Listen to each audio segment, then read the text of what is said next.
તો જામકંડોરણાના વૈભવ petrol pump પર સરકારના નવા પરિપત્રના ખુલ્લેઆમ લીરે લીરા ઉડી રહ્યા છે। રાજ્યમાં ઇંધણની સંગ્રહખોરી અને કૃત્રિમ અછત અટકાવવા અન્ન અને નાગરિક પુરવઠા વિભાગે હજુ આજે જ કડક નિયમો બહાર પાડ્યા છે। ત્યાં સરકારના સ્પષ્ટ આદેશ મુજબ વાહનોની ટાંકી સિવાય અન્ય કોઈ ખુલ્લા પાત્ર, કેરબા કે બેરલમાં પેટ્રોલ ડીઝલ આપવા પર પ્રતિબંધ છે।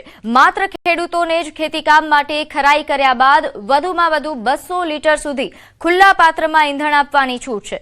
આમ છતાં જામકંડોરણામાં વૈભવ પેટ્રોલ પંપના સંચાલકો નિયમોને નેવે મૂકીને બેફામ બન્યા છે। સામાન્ય વાહન ચાલકો માટે મનાઈ હોવા છતાં પેટ્રોલ પંપ પરથી ખુલ્લા કેરબા, બેરલમાં ધૂમ પેટ્રોલ ડીઝલ અપાઈ રહ્યું છે। સરકારનો ઉદ્દેશ્ય સંગ્રહખોરી રોકવાનો છે, પરંતુ આવા પેટ્રોલ પંપના આ કારસ્તાનથી કાળાબજારીને મોટું પ્રોત્સાહન મળી રહ્યું છે।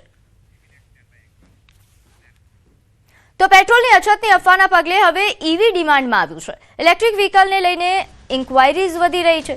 2 દિવસમાં ઇન્ક્વાયરીમાં 200%નો વધારો થયો છે। આગામી દિવસોમાં ઈવીના વેચાણમાં વધારો થઈ શકે છે। હાલમાં રોજની 40 અને મહિનામાં 1200 જેટલી ઈવી કારનું વેચાણ થઈ રહ્યું છે, જ્યારે ટુ વ્હીલર્સમાં રોજનું 300 થી 350 વ્હીકલ્સનું વેચાણ થાય છે। અને હવે જે રીતે ઇન્ક્વાયરીઝ વધી રહી છે, આ વેચાણ વધી શકે છે। જે પ્રમાણે ગઈકાલે ઇન્ક્વાયરીઓ થઈ છે એ પ્રમાણે મને એવું લાગે છે કે લગભગ આ મહિનાના અંદર, આવનારા દિવસોના અંદર ઈવીનું વેચાણ 50% જેટલું વધી શકે છે। અને જે 6% કોન્ટ્રીબ્યુશન ઈવીનું ટોટલ વ્હીકલ સેલ્સમાં છે ટુ વ્હીલરમાં, એ 6%થી વધીને 7 થી 8% જેવું થશે। અને સેમ વસ્તુ કારમાં 4% છે, તો 4%થી વધીને 5 થી 6% જેવું થઈ શકે।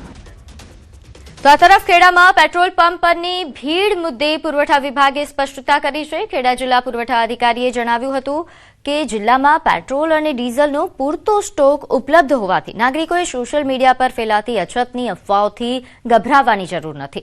તંત્રએ ખાતરી આપી છે કે બફર સ્ટોક સાથે ઈંધણનો જથ્થો હાજર છે અને તમામ પેટ્રોલ પંપ પર સપ્લાય રાબેતા મુજબ ચાલુ રહેશે। તેથી ગભરાટમાં આવીને પંપ પર ખોટી ભીડ ન કરવા કે લાંબી લાઈનો ન લગાવવા માટે અપીલ કરવામાં આવી છે। તંત્ર દ્વારા નાગરિકોને માત્ર જરૂરિયાત મુજબ જ ઈંધણ ભરાવવા અને વ્યવસ્થા જાળવી રાખવા માટે નમ્ર અપીલ કરવામાં આવી છે। ખેડા જિલ્લામાં પેટ્રોલ અને ડીઝલનો સ્ટોક પૂરતો છે। જથ્થાની કોઈ કિલ્લત નથી, એટલે કોઈએ પણ પેનિક કરવાની જરૂર નથી અને કોઈએ પણ અફવાઓમાં આવવાની જરૂર નથી। જ્યારે પણ એમને જરૂર પડે ત્યારે તેમને પેટ્રોલ અને ડીઝલ મળી રહેશે। એટલે જ્યારે એમને એકચ્યુઅલી જરૂર પડે ત્યારે જ એ પેટ્રોલ પંપ પર આવે। તો આ તરફ સુરતમાં ગેસ કૌભાંડનો પર્દાફાશ થયો છે। એલસીબીએ બાતમીના આધારે કામરેજના પરબ ગામ પાસેની ઓમ ઇન્ડસ્ટ્રીયલ એસ્ટેટમાં દરોડા પાડ્યા, જેમાં મોટા ગેસ કૌભાંડનો પર્દાફાશ થયો। મહારાષ્ટ્રના પાલઘરથી આવતા ગો ગેસ કંપનીના ઘરેલું અને કોમર્શિયલ બાટલાઓને અધિકૃત ગ્રાહકો સુધી પહોંચાડવાને બદલે રાત્રિના અંધારામાં ઊંચા ભાવે કાળા બજારમાં વેચવાનું રેકેટ ધમધમી રહ્યું હતું, જેમાં પોલીસ કાર્યવાહી કરી 229 ભરેલા અને 382 ખાલી બાટલાઓ સહિત 34 લાખથી વધુનો મુદ્દામાલ જપ્ત કર્યો છે। આ મામલે 8 આરોપીઓની ધરપકડ કરી વધુ તપાસ હાથ ધરાઈ। દેવા મારવાડી નામનો વ્યક્તિ રોડ ઉપર વાહનો પોતાના આઈસર ટેમ્પોમાંથી બીજા વાહનોમાં રાંધણ ગેસના બાટલા અનલોડિંગ કરી રહેલ છે। જે બાતમીના આધારે એલસીબીની ટીમ સદર જગ્યાએ પહોંચતા 8 આરોપીઓ તેમજ એક વોન્ટેડ આરોપી અને 229 બાટલા ભરેલા અને 153 ખાલી બાટલા મળી આવેલ। તે મહારાષ્ટ્રમાં નાગપુર પાસેથી આવતા હતા અને અલગ અલગ માણસોને ગેરકાયદેસર રીતે આપવાની પ્રવૃત્તિ ચાલુ હતી। મિડલ ઇસ્ટ વિસ્તારમાં ચાલી રહેલા યુદ્ધની સીધી અસર હવે ઇન્ટરનેશનલ ટુરિઝમ વ્યવસાય પર સ્પષ્ટ રીતે જોવા મળી રહી છે। ભરૂચમાં દર વર્ષે વિવિધ દેશોમાં પ્રવાસ યોજનારા ટૂર ઓપરેટરો માટે હાલની પરિસ્થિતિ ખૂબ ચિંતાજનક બની છે। વર્ષભરની મહેનત અને આયોજન બાદ પ્રવાસીઓ માટે સુવિધાસભર ટૂરો ગોઠવતા સંચાલકોને હવે યુદ્ધની અનિશ્ચિતતાના કારણે અનેક ટૂરો રદ કરવાની ફરજ પડી છે। ખાસ કરીને વિઝા માટે કરાયેલા ખર્ચ નોન રિફંડેબલ હોવાના કારણે પ્રવાસીઓને આર્થિક નુકસાન સહન કરવું પડી રહ્યું છે। બીજી તરફ ટૂરો રદ થતા ટૂર ઓપરેટરોને પણ આર્થિક તેમજ માનસિક રીતે ભારે ફટકો પડ્યો છે। નવી બુકિંગ્સ પણ ઘટી રહી છે અને હાલ ફસાયેલા મુસાફરો માટે ટિકિટ અને માહિતીની માંગ પણ વધી છે. મિડલ ઇસ્ટ રૂટ પર પડેલી અસરના કારણે ઇન્ટરનેશનલ મુસાફરી મોંઘી પડી રહી છે, જેના કારણે સમગ્ર પ્રવાસન ઉદ્યોગોમાં ચિંતાનો માહોલ.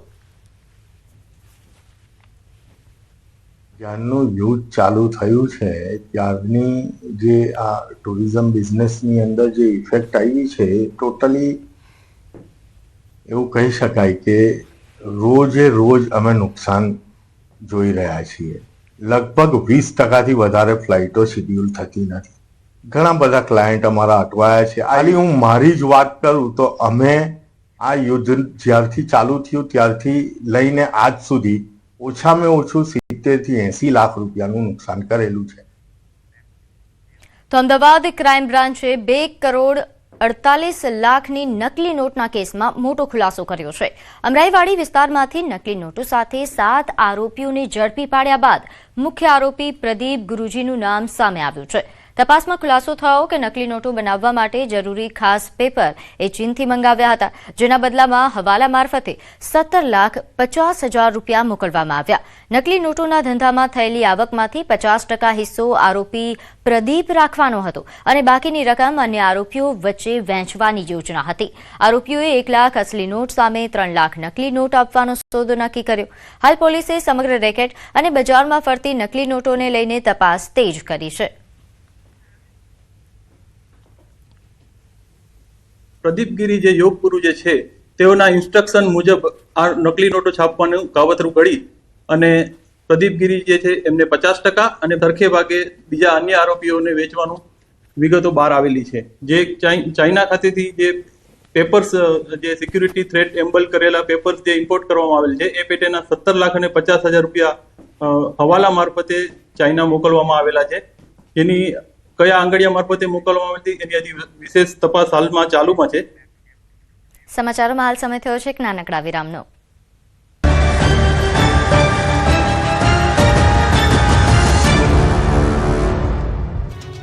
ગુજરાત વિધાનસભા ગૃહમાં આજે યુસીસી બિલ રજૂ કરાયું. મુખ્યમંત્રી ભૂપેન્દ્ર પટેલે ઐતિહાસિક ગુજરાત સમાન નાગરિક સંહિતા 2026 બિલ રજૂ કર્યું. કુલ 209 પાનાનું ગુજરાત સમાન નાગરિક સંહિતા 2026 બિલ ગૃહમાં રજૂ કરાયું. યુસીસી બિલ કુલ 4 ભાગમાં તૈયાર કરવામાં આવ્યું. ભાગ 1 અને ભાગ 2 માં કુલ 7 પ્રકરણ છે. ભાગ 3 માં લિવ ઇન રિલેશન તથા ભાગ 4 તરીકે યુસીસી બિલ રજૂ થયું. વિધાનસભાના બજેટ સત્રના 22મા દિવસે સીએમએ બિલ રજૂ કરતા ભાજપના ધારાસભ્યોએ ગૃહમાં જય શ્રીરામના નારા લગાવ્યા.